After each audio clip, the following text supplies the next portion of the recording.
السلام عليكم. انا عايز كله يسجل ويأرخ الكلام اللي انا بقوله دوت، علشان الكلام ده موجه لكل الناس اللي في الكرة المصرية. انا عايز اقول لكم التمثيليات اللي بيعملها مرتضى منصور دلوقتي، واللي هي بتهدد ويعمل وينرفز وبتاع، دي تمثيلية كبيرة أوي معمولة مع ناس من الدولة، علشان خاطر الناس ديت يشيلوه.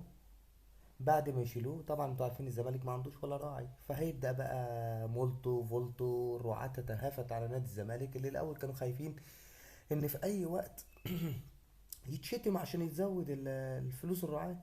خايف يتشتم يتهزق فيبقى مجبر يا عيني يزود، ويضطر يزود لأن خلاص اسم شركته هيبقى على كل لسان.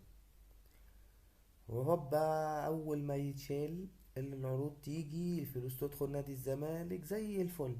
حتة قضية صغيرة بطعن في المحكمة، هوب بعد ما لمينا الفلوس مرتضى رجع تاني للنادي، وبقى النادي فيه فلوس. انا عايز كله يسجل الكلمتين دول ويقول خالد قالهم، وتشوفوا هيحصلوا ولا لا.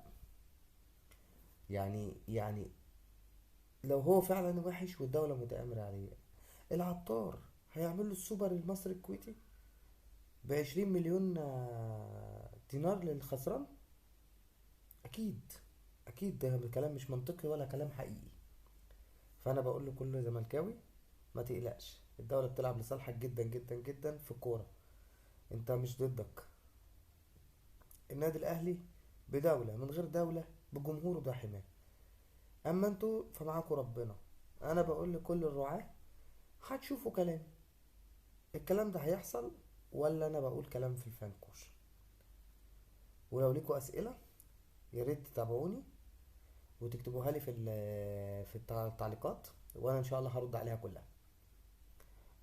تنسوش تدعوني، تدعولي وتتابعوني. السلام عليكم.